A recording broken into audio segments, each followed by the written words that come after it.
Gabby, it's buzzing. It's good. Today we're making a beet, citrus, and avocado salad. That's so good, your man won't be able to put it down. All right, so the first thing you're gonna do is preheat your oven to 425 degrees, and then you're gonna get out your beets. These big mother... So I've already given these a good wash, and now I'm just gonna remove the stems and the roots. So recently, there was like this big cold front that went through Texas, which is where I am, if you didn't know. But we experienced some sub-zero temperatures and not sub-zero, freezing. I don't know. Sub-zero if you're Celsius technically, but we experienced some freezing temperatures, and when that happens, it's like customary for everybody to just freak out and go buy a month's worth of groceries from the grocery store. So there I was, minding my own business, going out trying to get my fair share of groceries, and I wanted to make soups, I wanted to do all this stuff, but like the shelves were empty. They were completely cleared. And there was like no celery, no carrots, no chopped vegetables, none of like the good stuff, right? But then I saw upon a shelf these gems, these lonely beets, the red-headed stepchildren of the vegetable world. The roots, vegetables, are they technically vegetables? They're like starches, they're vegetables. They're good for you, so we're gonna call them vegetables. But they were just like sitting there all alone on a shelf, cold, naked, and afraid, wondering if anybody was gonna come save them. And I said, yes, my friend, yes, I will save you. It will be me. So I grabbed some beets, and here we are. We're making this beet, avocado, and citrus salad, which is not new, or is it my idea? I actually got it from this book, this one, which is really, really good. When I got to this part, like I've just been absolutely obsessed with making this salad. Like I can't stop eating it. And the best part about it is that it's, I mean, depending on who you are, it's an aphrodisiac, which, woo. And it's also like, just like really good for you and stuff. So even if you don't care about aphrodisiacs, which, you know, depending on who you are, you either should or should not, this will still get you a nice clean energy boost and feeling really, really good. I'm gonna wipe this red shit on my white towel. There we go. Nice. So now that I've got all my beets chopped up, trimmed up. The words aren't wording today. Now that I've gotten all now the beets are trimmed. They are what they need to be. The tops and the bottoms are chopped off. They've been castrated. So I'm gonna grab my pan. I've got like a special beet pan. You see how that is? It's so bad. And then I'm just gonna like arrange these evenishly, so that they all cook. All right, so you've got your beets arranged there on the pan. And now we're gonna take some parchment paper and some aluminum foil, and we're gonna cover them. Oops. I lied. Before the parchment paper and the aluminum foil, we're gonna put about 1/4 inch of water in the pan, and then we're gonna cover them, and then we're gonna put them in the oven. Filled with water. Here comes the parchment paper, and here comes the aluminum foil. All right, these are all wrapped and ready to be put in the oven. We're gonna put them in there for an hour. So I usually make this ahead of time, the beet part of the salad, and then like the rest of it is just really easy to make at the time that you wanna eat it. So that's why I had like 2 different bunches of beets. I've got my golden beets and my red beets for contrast in like slightly different flavor and visual appeal, so to speak. And then, yeah, it's also like a metric ton, so it'll get you quite a few salads. So while that's cooking, I'm gonna get out the rest of my ingredients and let those come up to room temperature. The beets are beating. All right, so my other ingredients that I got out of the refrigerator, I've got a grapefruit, an orange, and an avocado. And I also got some red onion here. So the first thing we're gonna do while we're waiting for our precious beets to cook is we are going to macerate the onions. Now, what does that mean? It just basically means soaking them in vinegar so that they kind of cook-ish, or like take the edge off, really. Take the edge off their strong flavor, I mean. So I'm gonna just like quarter and slice the rest of this onion that I have, because what I like to do is like I'll put these red onions in vinegar and keep them in a mason jar like this, and I like to put them on my avocado toast because it adds some like really nice brightness and acidity to it. I'm just gonna slice these up and do these guys. Now I've got all my onions and I'm going to gather them up and put them in the jar. Whee! And once they're in there, you take your 2 shots of vodka. Take your distilled white vinegar, or whatever vinegar you really feel like using, it doesn't matter. And then just cover them and let them sit for at least 15 minutes. Oh yeah, salt. I forgot. Salt. You do need a little bit of salt. Just like shake them up a little bit to get the salt mixed in there. Doesn't need to be anything fancy. You know, just recently actually, I learned about refrigerating avocados. I know that sounds dumb. That sounds really, really dumb. I was one of those people that would buy avocados and then forget that I had them, and they would just sit there on the counter and like rot. So I was perpetually in a state of like purchasing and throwing away avocados. But anyway, then like on accident, I discovered that if you just like stick avocados in the fridge, they don't really ripen, which is cool, but I wish I would have known that a long time ago. We're gonna wait until the beets are out of the oven, and then we're gonna peel them and cut them, and while they're cooling, then we'll prep everything else. Capiche?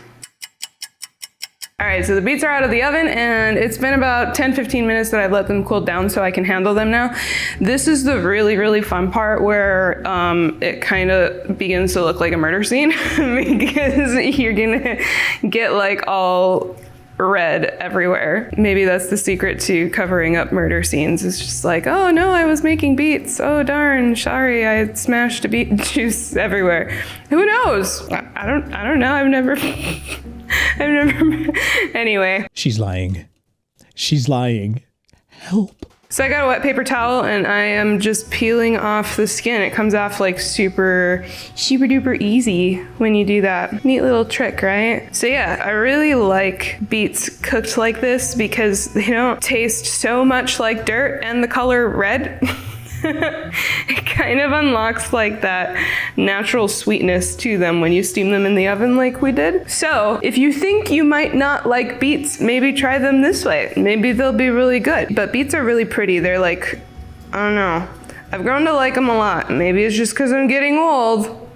Maybe. Especially when you pair them with citrus, like we got going on in this salad, and some avocado and stuff. Like, man, they taste really, really good. I said I was only gonna peel the ones that I needed, but here we are. We're just gonna do it all right now, I guess. Whoa, oh, look at that. Kind of looks like a heart. And what do you know? It's good for your heart. I'm being so lame. I'm sorry. But yeah, popping them in the oven this way with like the water in the tray really is like a foolproof way to make your beets without like burning them. And they just taste oh so good. Just look at that color. Isn't it pretty?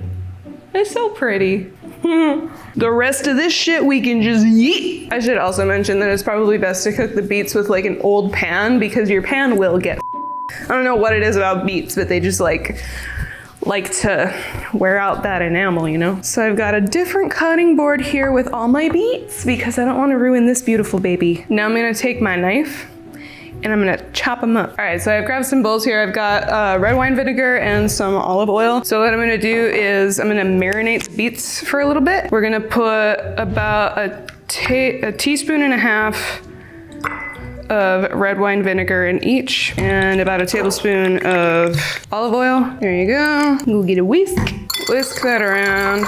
And then we're just gonna chop these up into bite-sized pieces. So whatever size beets you have, because these guys are small, we'll do smaller chunks like that. We'll do them quartered. Just chop them up into bite-sized pieces and then throw them in that there bowl. Salt these bitches. And then we're gonna mix them up. Pulling the vinaigrette from the bottom and mixing them evenly. The salt will just kind of like mix in there as well. And it'll be one big happy family. All right, so those are evenly coated. Gorgeous. And we're gonna do the same with the yellow ones. It doesn't have to be perfect. We're not in a restaurant. All right, so we're gonna do thirds on these guys because they're so stinking honking big. Look at that. Also make sure you get you a good knife. This is my favorite knife in the world. I got it when I was in Japan, and it's like just the best. There's like nothing more satisfying than having a good knife that cuts good and does what it's supposed to. I'm gonna pull these out and cut them down some more because I think those are a little bit too big for my mouth. There's a joke there somewhere. I'm just not gonna say it. These all look good. And this bowl was too small for these golden beets. Give her a little salty poo. What does that even mean? Salty poo? Makes no sense. This bowl is too small. Let me get a bigger bowl. I might even toss a little bit more salt on there just because there were so many. All right, so you have these, and you can set these aside for now, because now we are going to move on to the citrus. I got grapefruit and orange. One time, my silly goose butt got lemons and tried making this salad with lemons because I was like, ooh, pink lemons? Those look fun. Let's try eating the, would you eat a lemon? Like would you ever eat just by itself a lemon? I mean, if you would, like, good for you, but generally, that's not what people do. So I learned the hard way to make the salad with edible citrus. And I'm just one of those weirdos that loves grapefruit. And generally, I'll just like take this and just suck on it when I feel like it, but I'm not gonna do that on camera. Slice off the peel, try to get as much of that like white pith off it as you can. And then we're gonna segment this by following the stuff. Follow the white parts, follow the, I don't know what to call it. My brain no worky right now. So we're gonna slice it on both sides to free the grapefruit from its shackles. Free it from the confines of fruit society. I don't know. Campaign free grapefruit. Fun fact time with Gabby. Did you know that grapefruit interacts with certain medications like birth control and antidepressants? It can actually make your medicine not work. Why grapefruit specifically? I don't know. Is that crazy? Yeah. I wonder how many people have gotten like a little depressed just because they ate some grapefruit and didn't know that. Or how many people got pregnant because they had grapefruit and didn't know that it would mess with their medication. Anyway, I love grapefruit. So I'm just gonna continue carefully segmenting this and hopefully not cutting any fingers off because we don't want that. And you certainly don't have to cut it like this. I mean, if the skins don't bother you, then like do your thing. I'm just being extra right now, I guess. So this orange, we're gonna cut it like this and make little orange stars. So we have some different shapes and sizes and colors going on, and it's all gonna look really pretty. Now for the avocado.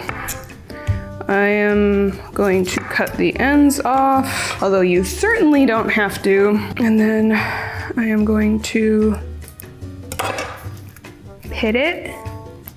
Watch your little fingers when you do this, because apparently there is a ridiculous amount of people that end up in the hospital because they chopped their fingers while they were chopping an avocado. So please be extra careful when you're pitting your avocados. Right, I'm going to remove the skin. Sometimes the avocado just isn't ready to shed its skin. Sometimes I'm not either. Do I mean that metaphorically? Maybe, maybe not. Maybe I'm a lizard person. Who knows? So now we're going to chop up the avocado. Whoa, set that aside. She's falling apart on me. I'm the only one that's allowed to fall apart here. So we'll kind of break these apart. You know what? I'm gonna salt them now. I'm just gonna do a little bit of salt there and just a tiny bit of salt on these fellers. Just a touch, just to help bring out their natural flavors. That's it. Okay, so We've done our beets, our citrus, and our avocado. The only thing that's left is garnish. Whatever you feel like doing. If you've got some spare fennel bulb on hand that you wanna like lightly shave up, that'll go well. So I'm gonna do some of that. I've got some fennel fronds here, and I've also got some micro beets here. These all will go really, really well on the salad. So let me just like real quick kind of lightly shave that. And you don't need much, just a little bit for some flavor. Oh yeah, I forgot, we've also got the macerated onions. All right, time to plate. I'm gonna use this brown one, because why not? And I'm gonna show you how this all comes together. So first we're gonna take the citrus and place that on the plate. Just kind of like evenly, haphazardly move that over and put that there. That looks good. Now we're gonna take the beets and kind of plop them down wherever it looks good. And per salad, I'll usually do like a half a beet or so, something like that. And then do the golden beets, do that one there, and that guy there. Just kind of place them around. Next, let's take the red onion. Do you see how like the water's kind of the vinegar's turned pink and like the onion colors look like they're bleeding. So we're just gonna take some of this here onion and like tear it apart and kind of sprinkle it wherever it looks good. It's like we're just creating a little abstract art piece here. You know, whatever you feel like doing, it's just fine. Bob Ross it, you know, just happy little accidents. Now we're gonna take our avocado and kind of plop those guys in there. Just wherever they land, you start to get yourself, oops, well, I guess we're gonna have 2 avocados together. That's fine. All right, now take your shaved fennel and just kind of sprinkle that on top. I'm gonna take the micro beets and I might just place like a few little sprigs on top of the oranges there. And maybe like a little mound in the middle. And then maybe do the same thing with like the fennel fronds, if you'd like. Some there, some there, some there. Wow, look at that. How pretty is that? That's pretty as f. And you know what? It tastes good too. That is the beet, citrus, and avocado salad. What do you think? Would you eat that? Would you eat that? Let's ask Eddie. Oh, Eddie! Did I just hear oh, Eddie? I did, yeah. I made you an aphrodisiac salad. That's colorful. So what you're saying is you eat this, you get horny. Mm-hmm. Yeah, that's essentially what I'm saying. Let me get you a fork. Dude, this looks like it's really good for you. It is. It pairs really, really well with salmon. What you think? It tastes so good. Thank you. Well, I'm telling you, it's good. It's really good. I've been kind of sick. Okay, don't eat. Good vitamin. I need to do the intro too. You should have filmed the intro before you called me. Welcome back to Cooking with Gabby. It's buzzing. It's good. Today we're making a beet, citrus, and avocado salad. That's so good, your man won't be able to put it down. That tastes amazing. Okay, let me know when I can eat the rest. You can eat the rest now. Oh, really? Yeah, go ahead. Hell yeah. I want y'all to hear how good this is. Oh my God. Here's the ASMR section. Can y'all hear the crunch of this avocado? Can I have a bite? No. Make your own. I don't have enough ingredients. That's good. That's so good. It's like, it's healthy, it tastes good. What else do you need? It makes you feel good too, doesn't it? I mean, I feel fresh. Yeah. Yeah. Yeah. I feel like I could play video games in my room all day now. Okay. That is bussin'. It's amazing. 10 out of 10 salad. Thank you. All right, I'm gonna go eat this. Thank you for watching. If you liked this, please subscribe. Let me know what else you would like to see. I felt like I needed to make something healthy. You are such a... Subscribe to Eddie. I need the subscribers. No, you don't. Yes, I I need do. the subscribers. Well, me also. No, you don't. You have enough, Missy. Make the salad. It tastes good. Yeah. And it works. See ya.